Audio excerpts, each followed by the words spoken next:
तो hello student, welcome back to another class of Namami free smart classes. तो आज की क्लास में हम क्या पढ़ रहे हैं? कक्षा 10वीं विषय गणित प्रश्नावली 1.2। जिन लोगों ने भी प्रश्नावली 1.1 नहीं देखी तो कृपया करके पिछली वीडियो जरूर देख लें। ठीक है, तो ज़्यादा पंचायत ना करते हुए हम क्लास की तरफ आगे बढ़ते हैं। तो देखिए, प्रश्नावली 1.2 का पहला क्वेश्चन, सिद्ध कीजिए कि √5 एक अपरिमेय संख्या है। मतलब सिद्ध करना है हमें कि √5 एक अपरिमेय संख्या है। ठीक है, तो ये तो वैसा हो गया कि वो अपरिमेय तो है, लेकिन इसको भी हमें सिद्ध करना है कि अपरिमेय है। ठीक है, तो इसको हम क्या करेंगे, मान के चलेंगे कि ये परिमेय है। मतलब इसको हम विरोधोक्ति विधि बोलते हैं, मतलब विरोधाभास वाली विधि।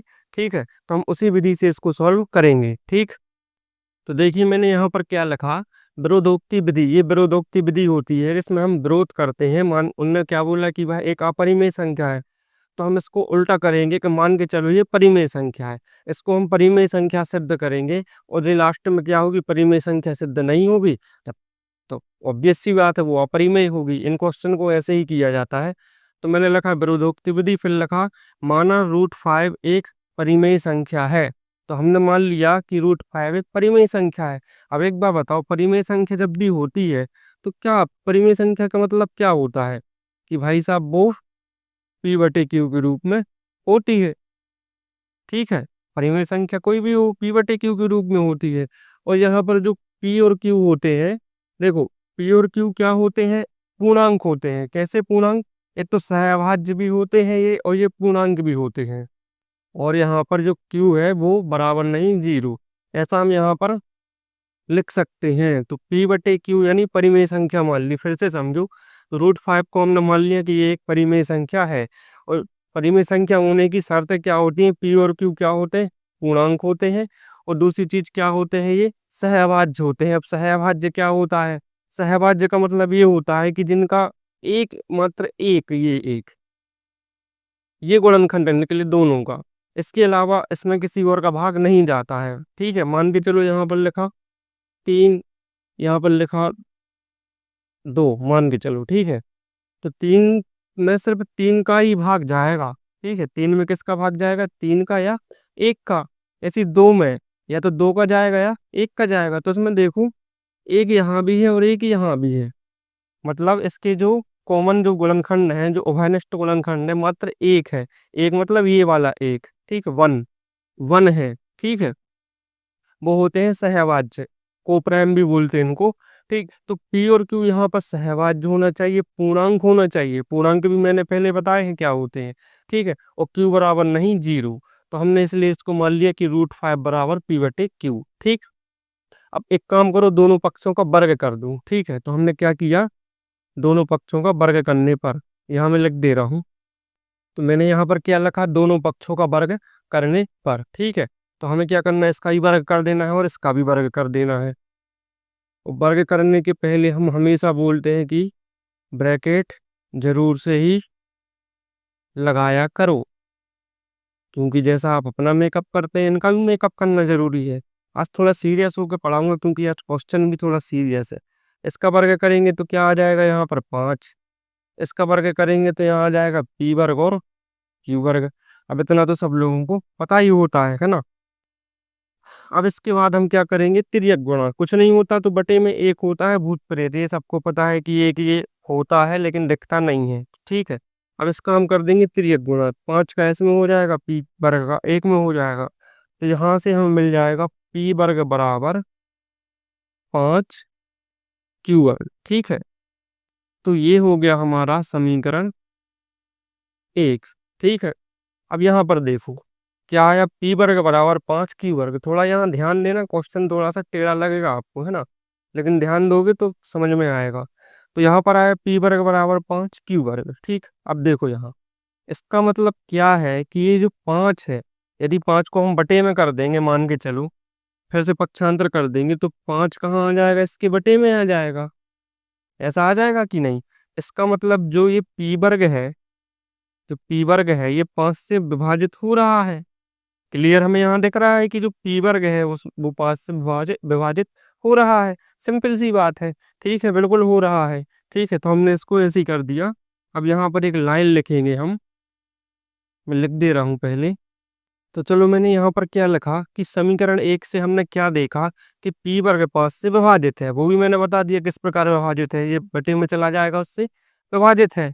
इसका मतलब अतः p भी 5 से विभाजित होगा। अब इसको समझो थोड़ा सा, इसको समझने के लिए थोड़ा सा आप यहाँ देखिए, थोड़ा सा ध्यान दीजिए। लाइन मुझसे टेढ़ी हो जाती है क्योंकि मैं यहाँ से बनाता हूँ, तो लाइन पे ध्यान मत दो, ठीक है।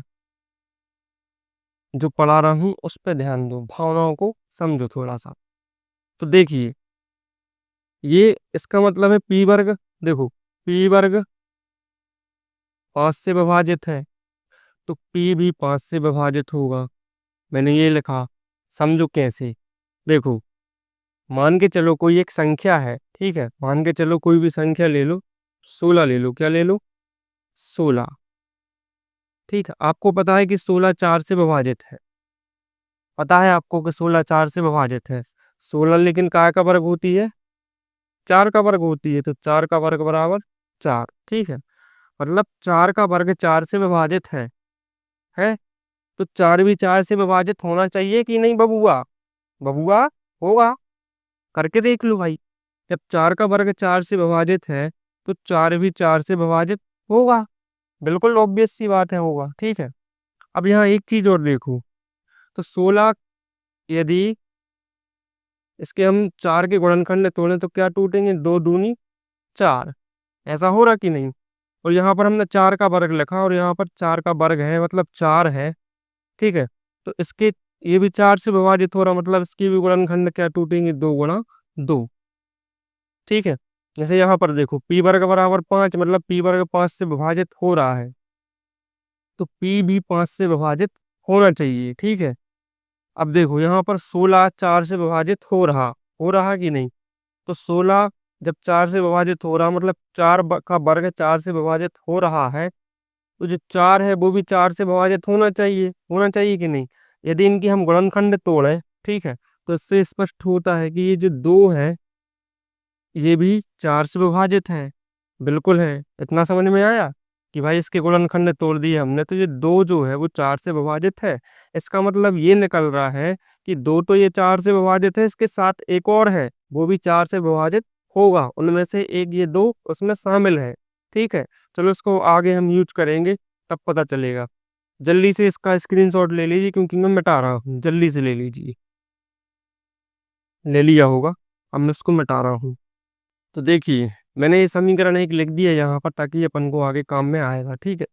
अभी हमने बताया कि जब p वर्ग 5 से विभाजित है, तो p भी 5 से विभाजित होगा, ठीक है। तो जो p है वो भी 5 से विभाजित हुआ, और मैंने एक एग्जाम्पल के थ्रू बताया था, 4 और 2 गुणा 2 कर दिए तो गुणनखंड, मतलब उसमें से जो गुणनखंड थे, मतलब जो 4 था, ठीक है, वो 2 गुणा 2, मतलब इससे तो विभाजित हो रहा है, साथ में इससे भी विभाजित हो रहा, मतलब इसके गुणनखंड में कुछ और है, उससे भी विभाजित हो रहा है। तो इसी प्रकार देखो, जैसे इसमें है जो 5 है, वो 5 अकेला थोड़ी है, यहाँ पर 5 के साथ क्या है अपना क्यू वर्ग, और यहाँ पर क्या था पी वर्ग, मतलब जो 5 है वो पी वर्ग से विभाजित तो हो रहा है, लेकिन इसके साथ में कुछ गुणनखंड है, ठीक है। मतलब ये पूरा एक गुणनखंड के रूप में है, ठीक। पी वर्ग जो है अकेला 5 थोड़ी है, 5 गुणा क्यू वर्ग भी तो है, मतलब आगे भी कोई संख्या है, उसमें से एक जो 5 है वो इससे विभाजित हो रहा है। मैंने ये क्लियर कर दिया, ठीक है। तो ऐसे ही जो पी है वो 5 से विभाजित तो होगा, लेकिन इसके साथ कोई और भी गुणनखंड हो गए, ठीक है। मान के चलो गुणनखंड फैक्टर बोलते एफ, मतलब कोई एक और गुणनखंड भी है जो इसके साथ है, उसमें से ये 5 है, और 5 वो पी से विभाजित हो रहा है, ठीक है। इसको यदि क्लियर समझ में ना आया हो तो फिर से समझिए कि यहाँ पर देखो पी वर्ग बराबर 5 क्यू वर्ग है, ठीक है। मतलब पी वर्ग जो है वो 5 से विभाजित तो हो रहा है, लेकिन इसके गुणा में भी कुछ ना कुछ तो है कि नहीं। ऐसे ही पी भी 5 से विभाजित हो रहा है, तो इसके गुणा में कुछ ना कुछ तो होगा, ठीक है। उसको हमने क्या मान लिया है, एफ। तो हमारा ये निकल के आया कि पी बराबर 5f, ठीक है। इसको मान लो समीकरण 2 मान लो, ठीक है। अब एक काम करें, क्या इस p की वैल्यू को समीकरण 1 में रख दें, ठीक है। रख के देख लो, तो समीकरण लिख देना, समीकरण एक में p बराबर 5f रखने पर, ठीक, रख दो वहां पर। तो p वर्ग है तो p की जगह पर हमें क्या रखना है, 5f। तो यहाँ पर हो जाएगा 5f का वर्ग बराबर, वहां पर क्या है अपना 5q वर्ग। ठीक, इसको सॉल्व कर दो। 5 का वर्ग होगा अपना 25, f का वर्ग क्या होगा, f वर्ग ही होगा। यहाँ पर 5 है, यहाँ पर q वर्ग है। देखो कट रहे हैं, बटे में करोगे सो कटेंगे, ऐसे काट दो ना, 5 25। तो यहाँ पर आया 5f वर्ग बराबर q वर्ग। ठीक, अब यदि हम इस 5 को बटे में कर दें, 5 को बटे में कर दें तो q वर्ग बटे 5 आ गया।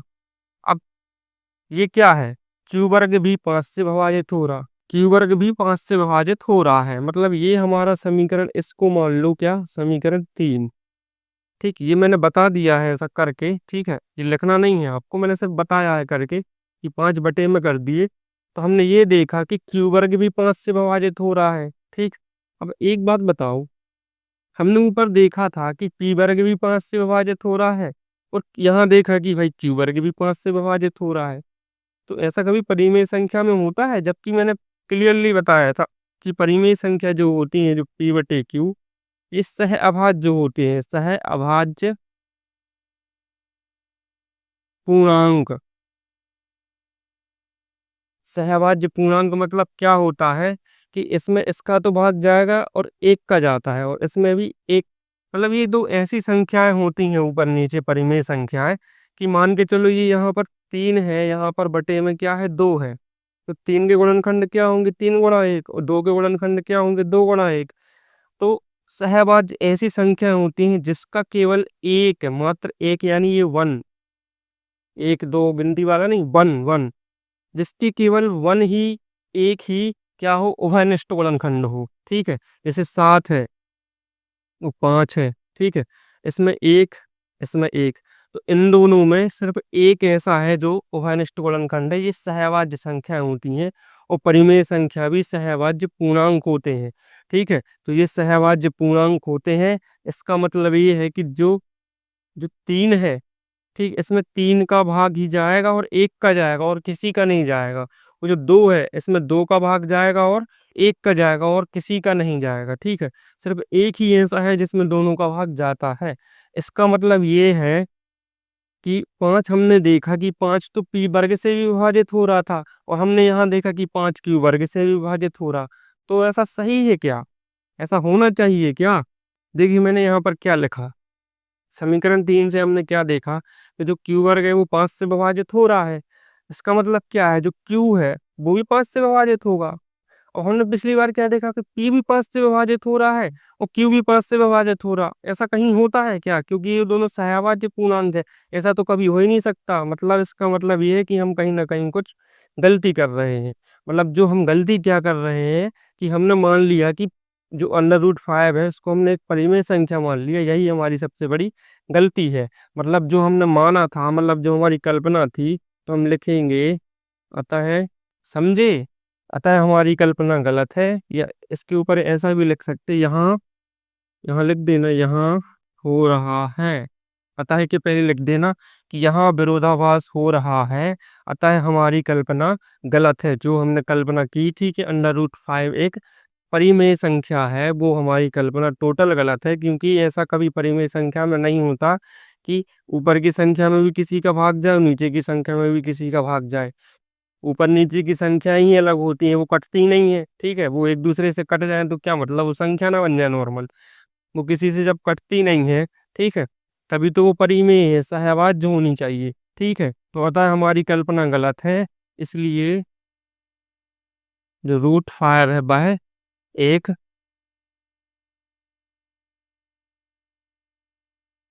अपरिमेय संख्या है। यहाँ लिख देना है इति सिद्धम, थोड़ा मैंने जल्दी जल्दी में लिख दिया, समझने की कोशिश करो। और यहाँ लिख देना है क्या, इति सिद्धम, मतलब हम ये सिद्ध कर चुके हैं। ठीक है, तो जल्दी से इसका और स्क्रीनशॉट ले लीजिए, पहला स्क्रीनशॉट, दूसरा स्क्रीनशॉट मिला लीजिए, ठीक है। तो इसको आप ऐसे पूरा कर सकते हैं।